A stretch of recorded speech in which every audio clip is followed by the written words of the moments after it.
Okay, so let's pick up where we left off.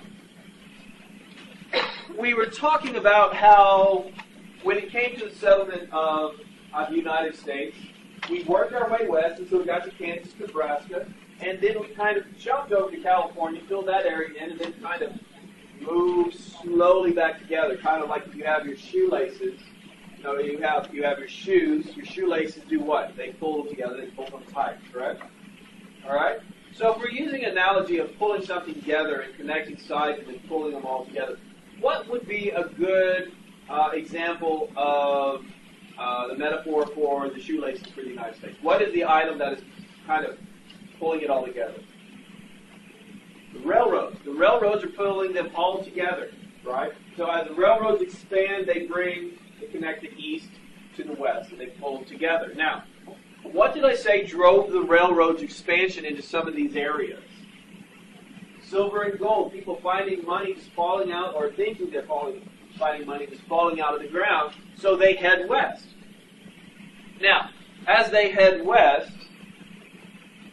they end up in areas that are rocky, they're mountainous, there's no food or not much of food. Anything you might want, you have to hunt. That'll last you only so long until the game either leaves or you will you will hunt them to extinction in that area. So eventually you're going to have to find some way to get the supplies you need. Now, if you are living in the middle of a mountainous area, what is probably going to be the first thing that you need? Okay, well, water, usually that's not a problem, but food, you're going to need food, and you're going to need it from somewhere close, because at this point, food has a tendency to go bad still. All right, so the trains can bring food in, but only from so far without it going bad. So what happens is you start seeing a movement once the railroad lines go out to the Rocky Mountains and to the area in which gold and silver is being discovered, is you see farmers start moving out to that area as well. Now, one of the areas that is going to be settled finally, the last area really to be settled, is the Great Plains. And the Great Plains are going to start to be settled by an incentive offered by the Homestead Act of 1862. And what the Homestead Act of 1862 says, basically, we will give you land for free if you work it and make improvements on it. If you can show after 7 years that you have worked this land and made an improvement on it, then you will be given this land for free. All right? So it's a pretty good deal.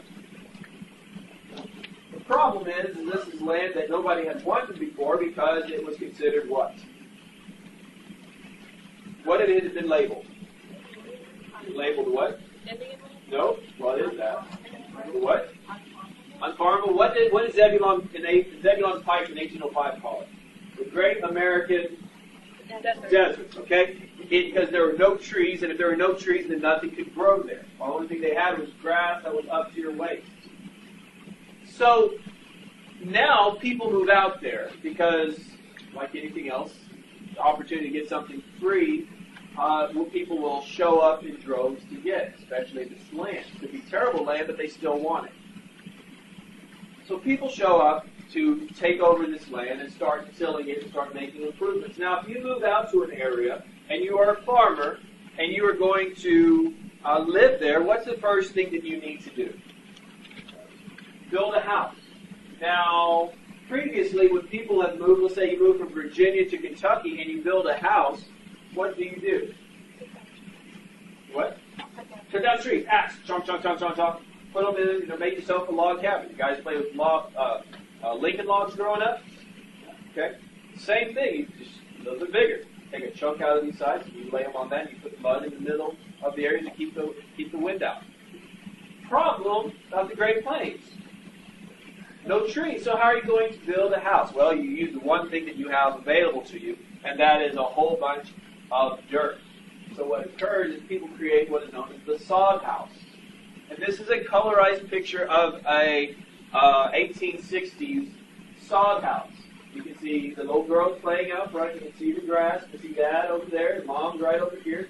And it's made out of mud bricks. It's got a grass roof. It's got a heater inside, because you can see and probably an oven inside, because you can see the pipes going up for the exhaust. It's actually got a real window. Kind of interesting. Now, what's the problem with this? If it rains, if it rains, yes, this is a major problem. When it rained, what occurred? It would come. It would come through the roof. What else?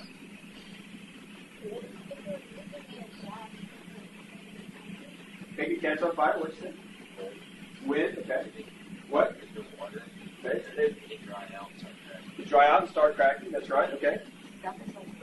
There you go. Stuff is living inside of it. There are reports of women going crazy by just scritching and clawing and moving around of centipedes inside the walls. Women taking their irons that they use to iron clothes and heating them up and then taking them over and spraying the steam butt into the walls to kill the animals that were living in the walls. And numerous times there would be, there are many reports of just this terrible, when you have a whole bunch of noise, you have these different levels, but when you have all this word called cacophony, C-A-C-O-P-H-O-N-Y. And what it is it's just a deafening noise of all these different sounds. And that's what they experienced from these crazy noises that they were experiencing. But that's what they had to deal with. There was no wood out there. What's interesting is when some studies were done in the 1930s, is some scientists went out and cut down some of the trees that did live in this area. And when you cut a tree down and you examine the interior of the trunk, what do you see? You see rings, and the rings represent the age, right? Every year, the ring there's a ring added to it, and it symbolizes spring through winter. Some of these were really, really, really, really small, and some of them were really, really, really big. Now, what does the small rings represent? Drought, no water, no growth.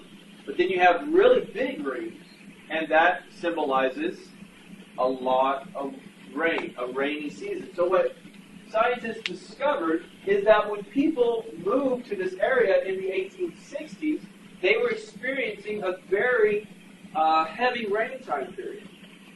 It was a very wet season. And that's great until the rain goes away. And when the rain goes away, you're going to have some major problems. We'll talk about that when we get into the 1930s and we talk about the Dust Bowl. What happens is these farmers come in and they till up this land. And when they till up the 3 feet of grass, they discover that the roots went 18 to 24 inches deep, because that's where the moisture was. And if they till up that land and the roots go that deep, what does that mean? What does that mean for, and all of a sudden that grass that is gone, what is going to happen? What? You're going to have dust storms, because nothing is holding that ground down. We'll talk about that when we get to the Dust Bowl. Now, in an effort to try to plant trees in this area, Congress would pass in 1873 the Timber Culture Act. And the Timber Culture Act said that if you would plant 40 acres of trees on your land, you could get an additional 160 acres for free. Now, that sounds like a great thing. That's a lot of land. 40 acres. That's a lot of trees.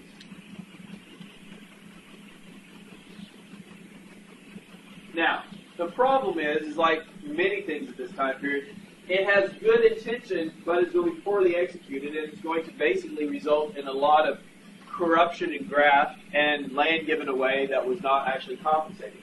Something else to understand here is that by this time, farmers do not have much mechanization. Okay? So I got to my grandfather's my grandfather's place north of Amarillo, and he's got all these farm equipment things. He doesn't farm anymore, We'll talk about that too when we get to it, because when we get to the 30s, Congress passes a law that says we're going to pay you not to farm, to try to control the supply of food. And so he has land, but he's paid not to farm. But he has tractors, he has all this equipment from when he used to farm. Things like that didn't exist at this time period. The John Deere tractor hasn't been created yet. So a farmer in a good season could typically cultivate an acre of land in one season. So saying 160 acres is going to be yours is giving them way more than they ever would envision needing. But still, we do it. It never pans out as well as it should have. You'll see that again when we'll try to plant. We'll go through an attempt to plant more land again. So, something else that they need, in addition to fruits and vegetables, is beef. Okay?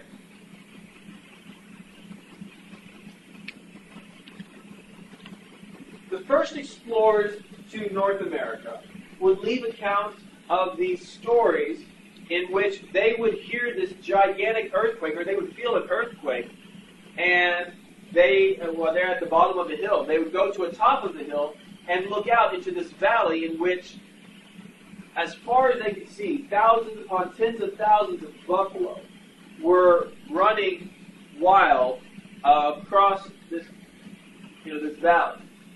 And there were so many of them that it felt like there was an earthquake because the ground was shaking. Now, in a few minutes, we're going to talk about the death of the buffalo, because it plays an important role in our nation's history. But there is something that is going to come and supplant the buffalo as the chief meat producer for the United States, and that is the cow. The first cow arrived in the New World in 1494 in Christopher Columbus's second voyage. He brought cow over with him. However, the makings of the great cattle drives that so many movies and stories and legends come from really owes its origin to a Spanish governor by the name of Miguel Turán in 1691. Miguel Turán was governor of Mexico City. In 1691, he leads an expedition to replenish a Spanish mission in an area today that's in Louisiana called Los Adayas. Los Adayas was the Texan capital at this time period. I know you're like, wait a minute, why is it in Louisiana? You've got to remember, lines of borders are just things that people draw. Okay? When Texas was considered part of, or the Texas province was still part of Spain, they pretty much control Louisiana, all this whole area, so they said Los Adayas was it. All right? So he leads this expedition to Los Adayas. He arrives and discovers that it has been destroyed. There's no one living there anymore. So he has these thousands of cattle that he doesn't know what to do with. So on his way back, he leaves a male and a female at every crossing of every river that he comes across.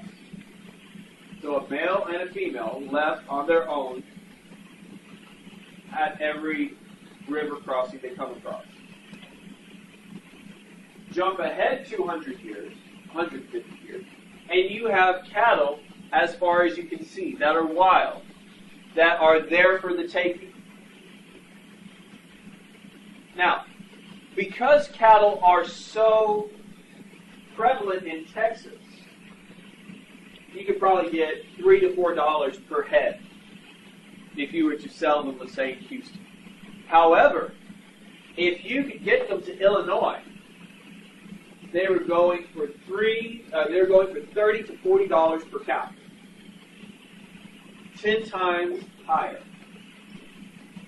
Definitely something you would want to pursue. A group of enterprising individuals would create ranches and would start herding these cattle together. Then once or twice a year, they would lead these massive cattle drives of somewhere around 10,000 cattle up north Now, depending on where they were going on these cattle drives, it depended on where the best price was. It depended on the ultimate destination.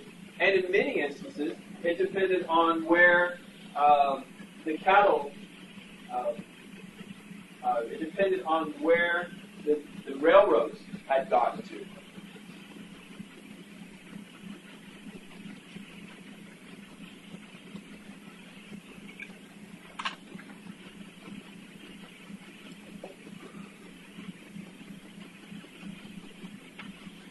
So what happens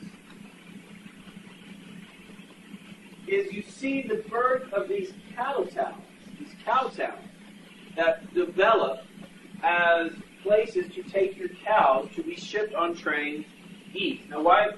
It's eventually going west. Why are we going to send it east? What? More. The price was better going east than it was going west.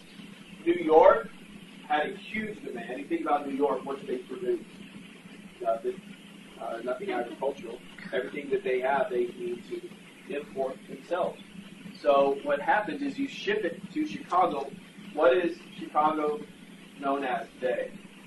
The meatpacking capital of the world. Why? Because it's where the cattle then were taken, and they're taken there now to be slaughtered. All right? We'll talk more about that when we get to that specific area. But in Kansas City, one of the first cow towns, a giant cattle pen is going to be developed. And it is going to be a place for the cowboys to bring and put their cattle on. Now, I mentioned cowboys. Those are the guys that are going to be responsible for driving the cows north. It comes from the French word "pied boy," which is basically man of the cattle. And they're going to use techniques adopted from the Spanish. The lasso, the chaps, the boots, the spurs, the sombrero, all of those are Spanish inventions. So you have boys from 15 usually to 21 that are going to go once or twice up to these cattle towns. When they get there, they are going to be paid off. They're going to get a cut of their share. Depending on what position they were on, they would get a larger share. Now, when they get there, what's going to happen? What's the phrase? A fool and his money are soon parted. All right? A fool and his money are soon parted. So what happens is these cow towns realize, hey, we've got these boys with all this money and nothing to do with it. So they arrive. They end up with $100. A lot of money back then. And nothing to do with it. Somebody says, saloon. Barbershop. Bath. Restaurant. So you see all these things pop up in these cow towns. What goes along with saloons? Talked about last time. Brothels. Okay? These guys have been riding the trail for a long time. Probably coming from some of the places in Texas, the only girls they've ever seen are their mom, their sister, and their cousins. All of a sudden, this girl comes up and says, "Hey, are you in town?" And you're like, "Oh, yeah, I just got in. Oh, yeah? Would you buy me a drink?" "Yeah, sure, buy a drink." "Hey, you know what? You got $2? "Yeah, of course, I got $100. Look at all this money I got. Come with me." "Okay." Thriving businesses.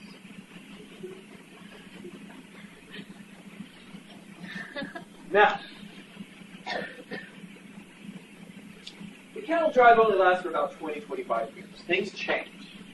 One of the major problems is that the area that these people are going through is the same area that is being settled by the farmers. Farmers and ranchers hate each other. Ranchers say, "I got to get my cattle through this land to get it to this point. Sell it." Farmers say, "That land that you're going through is my land, and I've planted it. Many a farmer watched in dismay as 10,000 cattle trampled his newly planted corn. What can you do about it? Shoot them? More than there are of you. Now, today, you say, oh, just put a fence up. That's right. Let me go chop down some trees and put a wooden fence up. Problem is, you don't have wood to build houses. You're going to have wood to build fences? No. Then, in 1881, a man by the name of Joseph Glidden, following the old adage that necessity is the mother of all invention, creates this strand of wire that has a little metal barb in it. Twists it together, files a patent for it, and invents barbed wire. Cattle will not go through barbed wire. So what happens is the next time this rancher and his men are coming up, they see this huge area of land with all this barbed wire. Now the first time, they can't do anything about it. They have to find another way to go. They don't like it. That's their land as far as they're concerned. Next time they come up, they've got wire cutters with them. And they cut the wire down. They just proceed to go across this farmer's land because they don't like farming. Farmers don't like that. As a result, states enact different laws. Still today in Texas, if you carry a pair of wire cutters in your back pocket, you can receive a ticket. Okay? Other things spell the death of the cattle drive as well. One, expansion of the railroads. If you are a railroad owner and you see that there's a market to be made from transporting cattle from Abilene, Kansas, to Chicago, but the people who are buying the cattle are paying $30 to $40, but if you get down to Texas, it's $3 to $4 per cow. What's going to be high on your list of expansion areas? Texas. The International Great Northern Railroad, which goes from Texas up into, I don't think it connects with Chicago, but it runs this way. Perfect rail to take, perfect rail to ride, to pick up cattle, put them on your train, and save a lot of money from having to buy cattle for $30 to $40 when you can buy cattle for $3 to $4.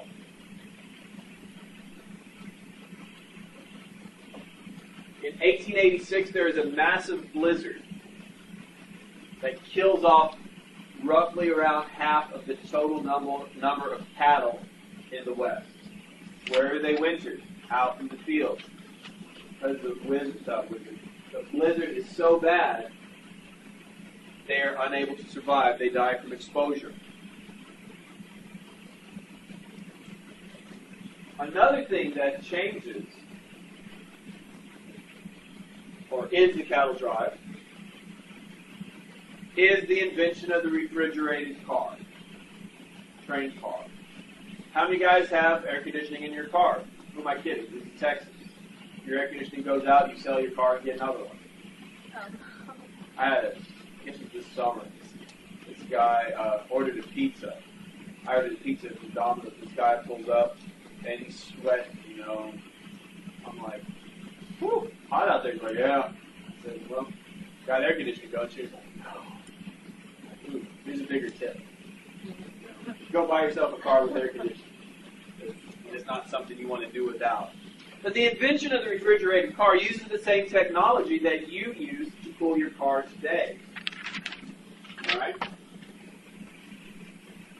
What can you do with refrigerated meat that you could not do with meat beforehand? Save it. If you killed a cow in the old days, what would happen? You had to eat it or it would go bad. Why did Christopher Columbus sail west in 1492. He wasn't looking for the New World. He was looking for a quicker passage to India, China, because of the spices that they had available. Why did you want the spices? Because you could rub it into the meat and it didn't preserve it, but it took care of the flavor and it killed the rancid flavor of rotten meat. All right, something that they wanted to move. So by refrigerating the meat, you can take it further, be it to shipping or to shipping to be slaughtered. Well, obviously slaughtered first. I'm sorry, or to be processed.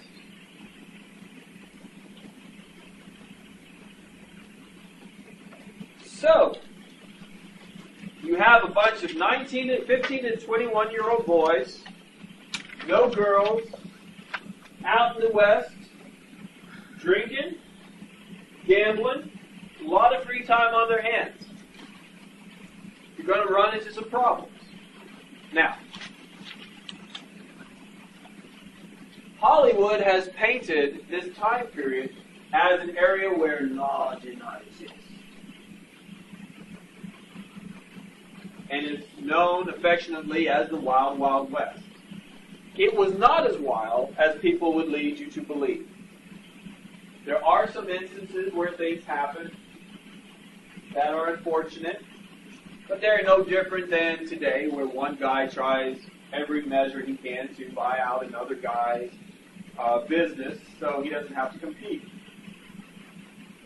What's going to happen in Lincoln County is no different than what John D. Rockefeller did when he bought out competitors to streamline his organization.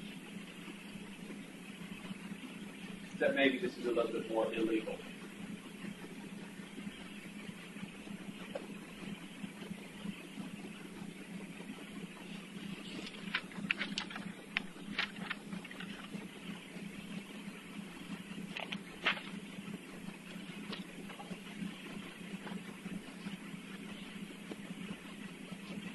In November 1876, an Englishman by the name of John Tunstall moved into what is today New Mexico, the New Mexico territory, right on the border with Texas, Lincoln County.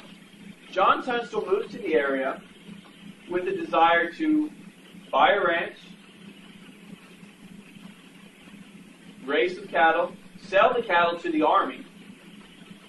With that money, create a general store, and then also create a bank in the area. The problem is that there was a man there already that did all of that. His name was Lawrence Murphy. Lawrence Murphy did not like the fact that Tunstall was trying to cut in on his market.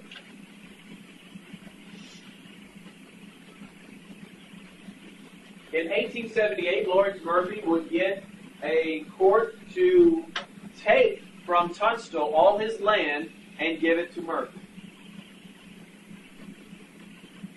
Wait a minute, you say that's illegal. Well, it's not illegal if a judge says so and a judge does it. They're the ones who interpret and apply the laws. Murphy gets the sheriff to go and inform Tunstall to get off his land, get off Murphy's land. That's now his. The sheriff cannot find any deputies to do this, so therefore he finds a group of rowdy cowboys that are known as the Jesse Evans Gang, and he deputizes them, creates a posse, says, go out there, kick Tunstall off his land. They send Tunstall out, they ride out to Tunstall's land where they find him sitting in a buggy.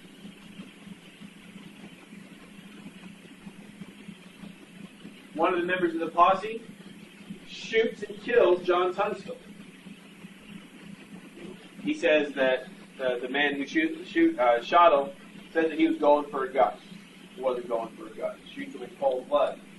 One of the individuals that worked for Tunstall was actually within viewing distance of the execution of Tunstall is a young man by the name of William Henry McCarthy, better known to the world as Billy the Kid.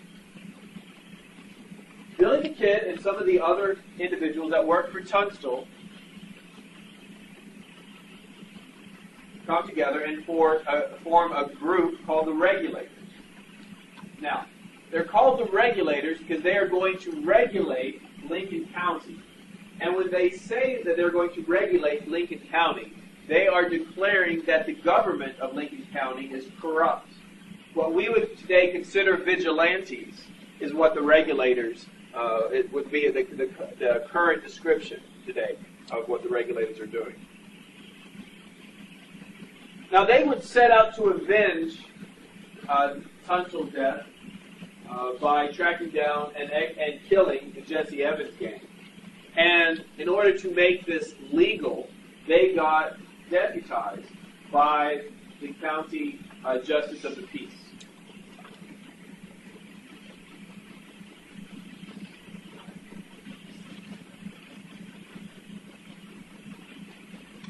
Now, Billy the Kid has a whole bunch of legends around him.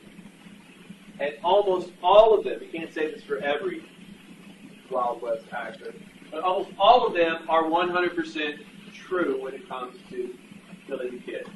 In one instance, he is captured, put in jail on the second floor of a building so that he doesn't escape, and put in jail. Right? There's a man there who is charged with making sure he doesn't escape. And you know how people are when they, somebody can't do anything to stop somebody from running their mouth or talking trash, what have you. This guy starts talking bad about Billy the Kid and says, you're a big scum, this, I'm you need to try to escape. You need to try to escape, but I'm going to shoot you. If you try to escape, I'm going to shoot you. I'm going to shoot Billy the Kid. It's going to be awesome. It's going to be great. In fact, he says, I got this gun here, this shotgun that I'm going to use for you. I'm going to use for you. And so what happens is he says, he sits right outside Billy the Kid's jail cell, and he takes pennies, and he shoves them into his gun. And Billy says, what you using that for? What you doing that for? He says, oh, when you escape, I'm going to shoot you. And so you're going to be the guy that died by a shotgun with pennies. All right? You're shot to death by pennies. Yeah, that's how I'm going to kill you, Billy the Kid. Stuffs him in. Some guy goes to the bathroom. Another guy sneaks in and helps Billy the Kid escape. The guy went to the bathroom. He left his shotgun outside the jail cell. Billy the Kid grabs it, and as he's coming down the stairs, the guy's coming up, and he's eating him, and I'm sure he's thinking, uh-oh. Maybe I should have stayed at the outhouse. Billy says, hey, what are we going to do with this shotgun? He goes, boom! And he shoots you now. You can imagine somebody's going, wait a minute. If you pack a shotgun with pennies, you're going to destroy that shotgun. Yeah, but you only have to use it once. And it wasn't Billy the Kid anyway. So he shoots them. And if you can imagine, all these pennies in a shotgun flying out. There's a movie that came out a while back. It's not shown in Young Guns, which is the latest Billy the Kid movie. I don't think it's known. There's another one with, oh gosh, what's his name? The guy who's saying, always saying with Willie Nelson, sang the Dukes of Hazzard song.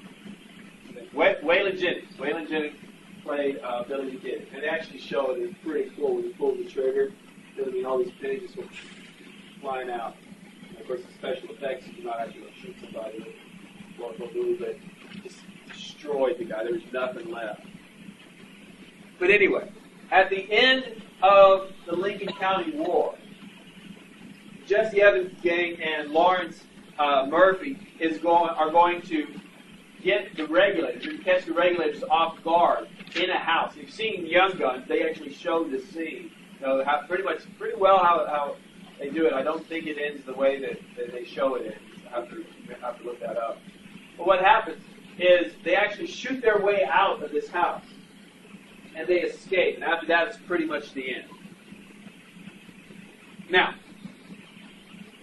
if you've ever driven in New Mexico, through Columbus, New Mexico, you will see signs that say, Billy the Kid's grave. You smiling? You done this?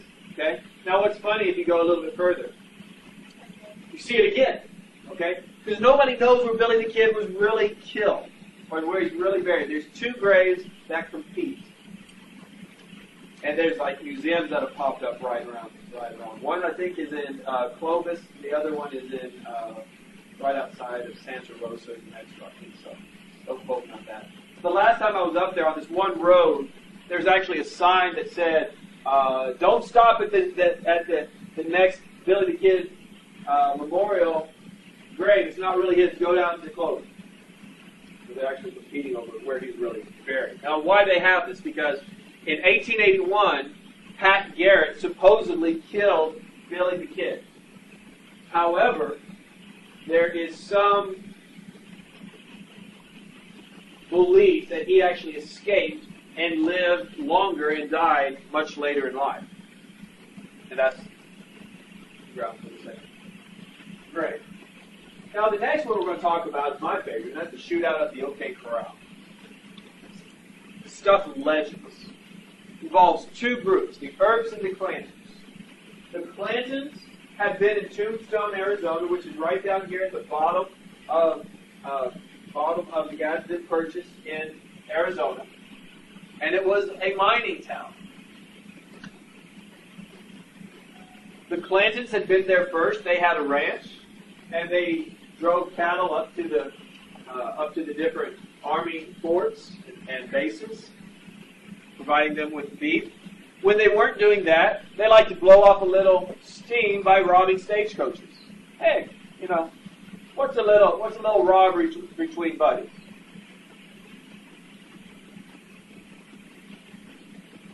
Then, in early 1880, a family moves in to Tombstone looking to make their fortune. They are known as the Earps, led by Wyatt Earp. Wyatt Earp had made a name for himself by being in a gunfight in Dodge City, Kansas. When he arrives, he gets a 20% interest in a local saloon, which meant basically he was the bouncer. And he would sit around and pick out the drunks and make sure nothing bad happened, and he got a 20% cut of the take.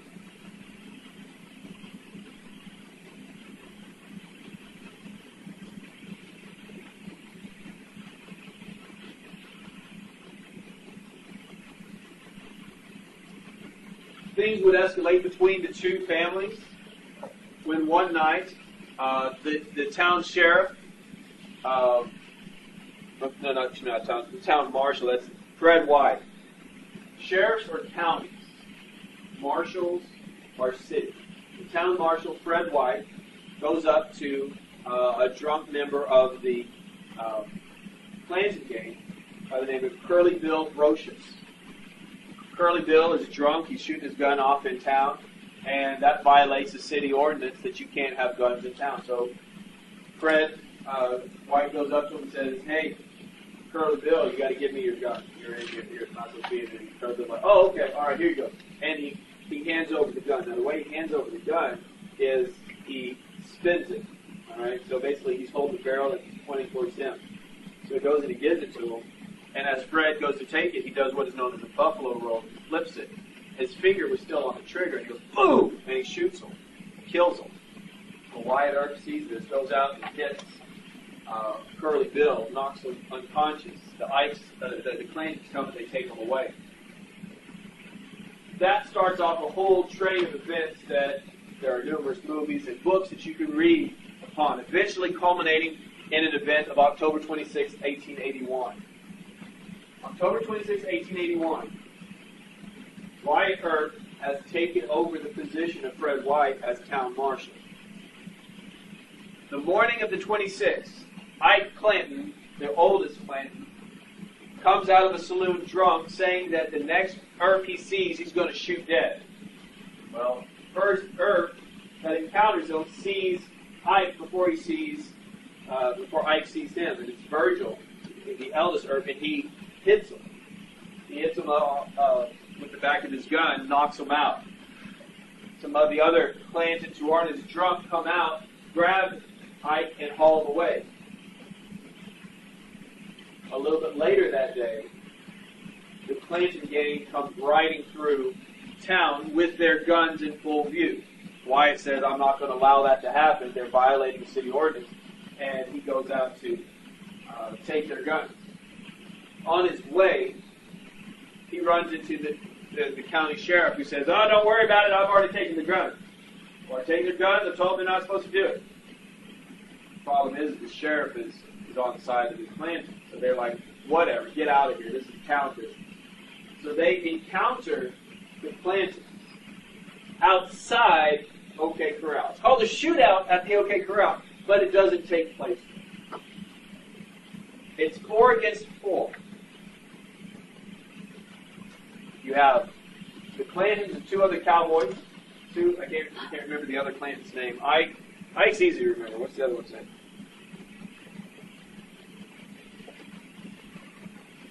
I don't have it. Anyway, so what happens is Ike and his brother and 2 cowboys, part of the Klansman gang, are there.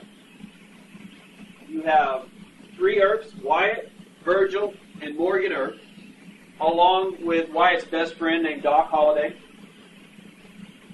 who are armed. Wyatt has sworn all of them in as deputy marshals, and they proceed to try to remove the weapons of the Klansmen. Now, like many instances, who shot first, we do not know. The Klansmen say it was the Earps. The Earps say it was the Klansmen. Depending on what movie you watch, when it was done, it looks like it takes forever for them to do it. And eventually, I think in one of them, Doc Holliday kind of winks at one of the cowboys, and the cowboy thinks that he's making a pass at him, and pulls out his gun and shoots him, or tries to shoot him. Doc has a shotgun, and the Earps have their guns. In the end, the only person that gets injured is Doc Holliday. Depending on which movie you watch, he gets hit in a different knee. So much for historical relevance. But hey, he does get hit. All 4 of the Klansmen are killed. What happens later is Wyatt and Virgil and Morgan go on a vendetta to run down the Clanton clan. Curlyville Brocious is going to be killed. And the last one to be killed of the Clanton gang is a man by the name of Johnny Ringo. Johnny Ringo was probably the fastest draw in the West at this time period. The only person that supposedly could come close to being faster than him was Doc Holliday. Now, if you've seen the movie Tombstone, there's this scene where Doc Holliday, who's dying of consumption, tuberculosis, pulls himself off of his bed and goes on his deathbed and goes and confronts Johnny Ringo. And then he kills him. All right. Doc is too far gone. What we do know is that Wyatt rides up and discovers Johnny Ringo sitting on a boulder. And as he's sitting on his boulder, he goes up to him and says, "Draw, you've done a lot of more, blah, blah, blah, blah." So far, pretty far away. And he gets up, and Johnny Ringo doesn't respond. And he gets up closer, and he notices his cap's pulled a little bit low. And he gets up, and he realizes the cap's pulled low because of the bullet hole right in his head. Who shot him? We don't know. Now, the cool thing, this is one of the things why you should do genealogy, is my wife's great-great-uncle was Johnny Ringo, which explains a lot of the anger issues in my family. Not my family. Side of my family. Yeah, my wife. Great-great-uncle, yeah. Explains why Dylan loses his temper all the time. Yes, sir? My family, about 3 generations up, we're related to a Bell Star, which used to run like Jesse James and the other brothers. Yeah. Same time period. Yeah, absolutely. Absolutely. Oh, yeah, it's really cool to find things like that out. Yeah. Now, I've got, I don't talk about it as much in this class because it's not as, in 1301, I've traced my family back to the Revolutionary War. Had some of the Revolutionary War, probably some of the War of 1812. Never really actually made a connection to that. Probably so. from my family, they were involved in the Revolution, Texas Revolution. Actually had some uncles survive the massacre at Goliad. My great grandfather was in the Civil War. So it's really neat to do things like that because it's history. It's your history. It's why you're here. It's why you're here and why some people aren't. Because obviously, if your great grandfather got killed before you were born, you wouldn't be here. Yes. So. But my point is, the West wasn't as wild as it was made out to be. There were some incidences, but, probably not as bad as Detroit on any given day. You've been paying attention to Detroit or Chicago. Not places you really want to be right now. Now, we're going to talk now about the one group that is kind of starting to feel like ping pong balls. Ping pong ball would work. Pinballs as well. The Native Americans, the Indians. Why? Well, because as this side, as the West and the East draw closer together, the Plains Indians, or the Indians that have been forced to go live in the plains, because we know all Indians are nomadic, right? All Indians are the same. Have been pushed into this area. This area is being slowly constricted, and the areas that they're having to live in is getting smaller and smaller and smaller. Now, I told you at first that there are accounts of buffalo covering the landscape. In 1867, there were about 50 million buffaloes still left. 50 million buffalo. That's a lot. 10 years later, there's about 1,000. Why? Two major reasons. What? Everyone killed them. Why did everyone kill them? Okay. Well, the Indians do use everything, but there's, the Indians have been here since creation, whatever year you want to put that at. Okay. We're not going to argue on when things began. All right. We can argue that things began. So the Indians have been there, and there's been all these buffalo. There's more buffalo than the Indians can consume. We can agree with that. Yes. Okay.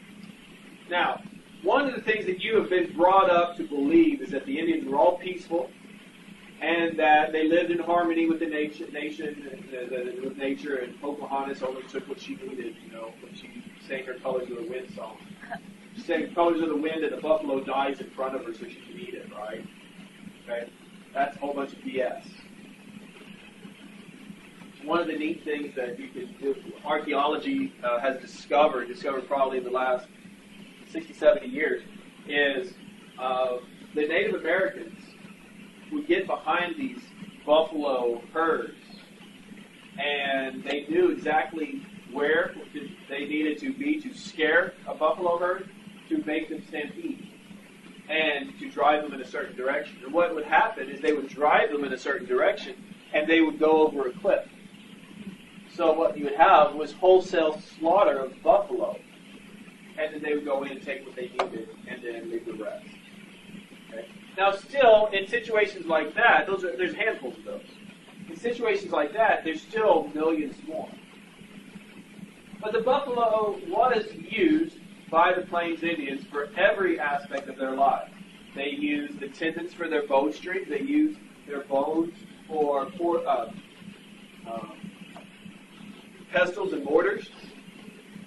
They used the meat, obviously, to consume, and they used their fur for blankets, clothes, and the skin for what? Their teepees, right? The one thing that they did not use was the brain. And the reason they didn't use the brain is because, if you've ever seen a buffalo, they have this huge skull. And they lacked the implement to break open the skull to get to the brain. It just wasn't possible.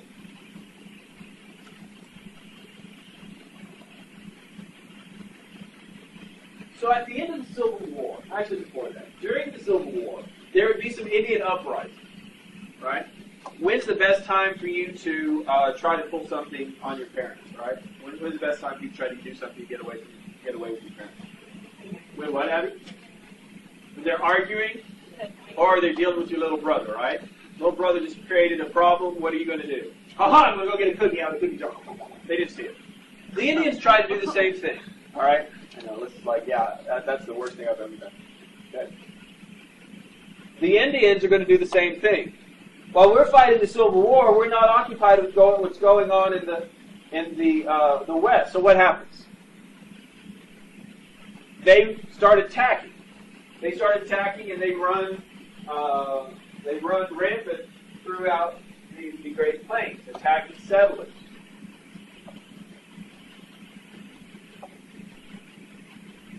So after the Civil War is over, a way to deal with the Indians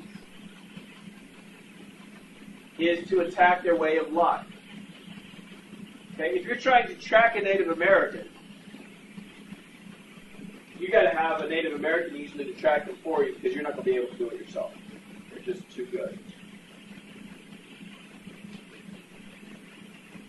Have you ever tried to catch up with somebody that's got like a 30-minute head start with you in the car? You'll try to catch up to them? It's not going to happen. It's not going to happen unless you're worried, well. Okay. Not without getting in trouble. So what happens is, instead of attacking the Native Americans, William Tecumseh Sherman, or known for Sherman's March to the South, is going to be placed in charge of dealing with the Native Americans. And he says, this is what we're going to do. We're going to kill their way of life. And that is a buffalo. So the army is going to start destroying the buffalo and just letting it rot. That's one reason. Second reason is, at this time period, it becomes very popular in New York, in the fashion districts, to have what were known as buffalo cloaks. And basically what they were the cloaks of the buffalo. And they were going for really good prices, which meant, thanks to this new high-fangled train, you could get on the train, ride the train, open the door of the train, take your rifle, see a buffalo, boom, reload, boom, reload, boom, and just spend half the day riding the train, shooting buffalo. Get off at the end. You come back. You got a wagon. You skin it. You throw the skin on the wagon, skin on the wagon, and you go back. You make good money that way. The rest is left to rot. As a result, you have the wholesale slaughter of millions, tens of millions of buffalo. Now, there is this map. Shows a lot of the massacres that happened with the Native Americans. If you want to see another map that's pretty good, outside of 274 upstairs, I have a map of the Indian Wars that I picked up when I was at Fort Union in New Mexico. It's really kind of cool because it shows you all of them all over the place. But we don't have time to deal with all this. We're going to deal with just a couple. The first one is called the Sand Creek Massacre, 1864.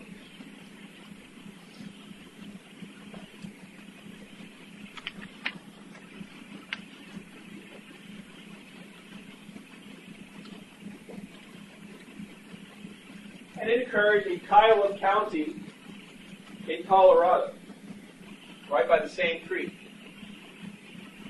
The U.S. Army Colonel John Chivington, C-H-I-V-I-N-G-T-O-N, C-H-I-V-I-N-G-T-O-N, is going to convince the Cheyenne leader, Black Kettle, to settle on the Sand Creek to talk peace.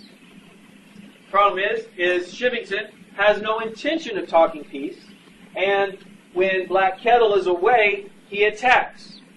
In this massacre, 600 Colorado militia killed 200 warriors and 500 women and children. They were lured there under false pretenses, and then they were massacred. Black Kettle escapes. 4 years later, in Oklahoma, or present-day Oklahoma, Lieutenant Colonel George Armstrong Custer is sent out to attack the Sioux who are attacking wagon trains. So Lieutenant Colonel George Custer is sent out to attack the Sioux who are attacking wagon trains.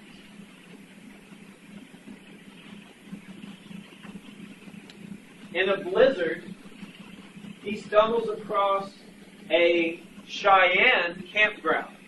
Who is he pursuing? The Sioux. He stumbles across the Cheyenne campground and proceeds to massacre every person that he finds.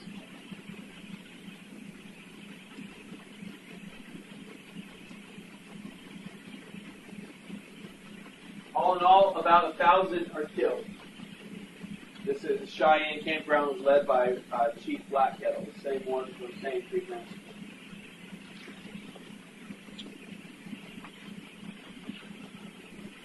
Now, after they have killed everyone, they search the teepees and discover a silver-framed daguerreotype. The daguerreotype is a very early form of photograph.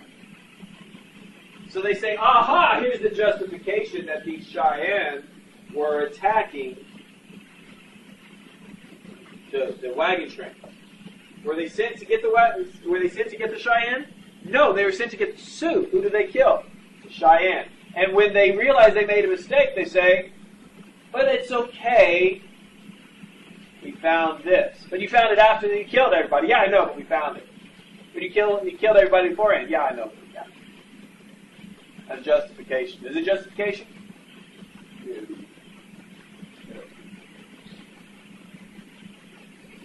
Now, in order to try to prevent some of these massacres from occurring and try to control the Indians, the United States would negotiate treaties with the different Native American nations. Now, this is important because, see, we have always negotiated with the Native Americans as separate nations, even though they are in the United States. In the same way that we would ratify a treaty with Great Britain or France, we would ratify a treaty with the Native Americans. That's what we considered them. Okay? One of the major problems that would happen with these two major treaties that are introduced is that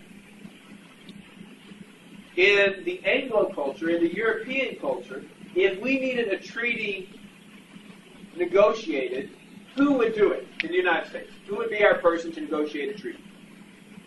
Who? Say it louder. Not Henry Clay? You say Henry Clay? Okay, sorry. Can't hear what they have to say. Be the president, right? Or the president or somebody that he stipulates. That would be who did it. If President Obama went over and spoke to somebody and said, this is what we're doing, this is what we're going to do, we would expect to do it, correct? Yes, because he is elected to be our leader. That is completely foreign to Native American cultures. They do not have anyone that is that position. Now you say, wait a minute, they've got chiefs. Yeah, they've got chiefs, like 10 or 13 of them, and depending on how powerful they are, depends on how good of success they've had in the last couple of months. So if you had a lot of success, you got guys over here saying, hey, I like this guy. He's really cool. He's really awesome. He's my chief. But then maybe a raid doesn't go very well. No, I don't like that guy anymore. I'm going to come over to this guy. And that's their version of democracy, choosing their leaders. They got up and they walked off. So what happens is in negotiating the treaties, the United States would come out and they would say, you are going to negotiate for the Sioux. You are going to negotiate for the Cheyenne. And you're going to sign away your land. And in the treaties of Medicine Lodge of 1867 and Fort Laramie of 1868, that is what they did. The United States appointed people to speak for these individual tribes, and then those people then agreed to move off of their ancestral lands to move to these reservations that were established that would protect them. Now, part of the promise of these treaties was that when you moved to these reservations, you would not leave, and the United States would provide everything you needed.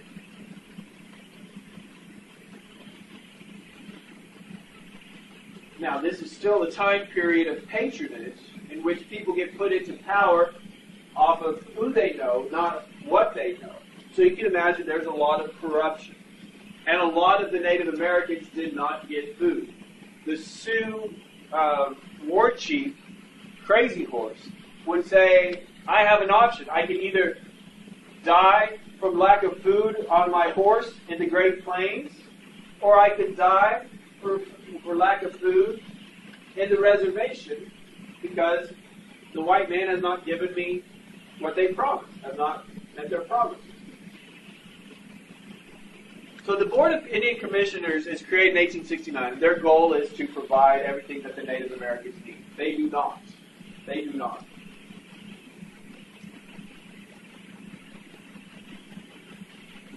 Now, one of the reservations that was established existed in Montana, and it was located in the Black Hills, and it was an area that was sacred to the Sioux, S-I-O-U-S. And they thought that was where their Great Spirit lived. As a result, it was very important to them, and it was promised to them by the United States. That lasted until 1875, when gold was discovered in this location. As a result, they could not keep miners from going in there and taking over and trying to drive the Native Americans out. The Native Americans, having promised this land to Sioux, are going to attack. As a result, the United States sends in the 7th Cavalry under General George Armstrong Custer. Custer tracks the Sioux under Crazy Horse to this area off the Little Bighorn. When he arrives there, he is told that it's just a small encampment. He has with him about 300 men. He leaves his pack train here. He orders one force to go this way, another force to go this way, and then he'll go straight up the middle.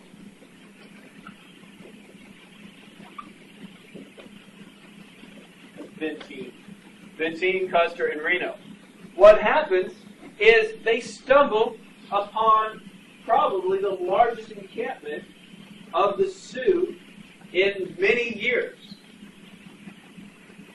With 300 men, he attacks 4,000 Sioux braves.